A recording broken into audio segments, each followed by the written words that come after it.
আলহামদুলিল্লাহ, ঐতিহ্যবাহী চেয়ারম্যান ঘাট আজকে নৌকা নাই বললেই চলে, এটা বিলুপ্ত হয়ে গেছে। তো পাকা রাস্তাঘাট হওয়ার পর আর কি এগুলো চলে না বিদায়।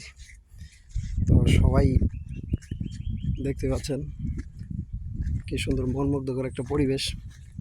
এটা আমাদের সখীপুর, টাঙ্গাইল সখীপুর বেতুয়া চেয়ারম্যান ঘাট, তো বিলপাড়া চেয়ারম্যান ঘাট বলা হয়।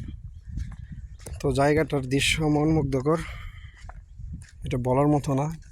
এখানে আমাদের ইউনিয়নের চেয়ারম্যান সাহেব উনি এই কাজটা করছে। সৌন্দর্য আরও বাইরে গেছে জায়গাটার।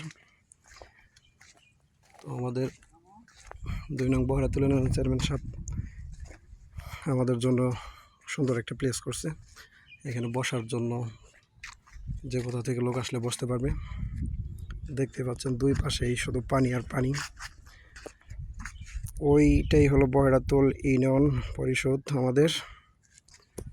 তো খুবই রোমান্টিক একটা দৃশ্য, এখানে মানতেই হবে।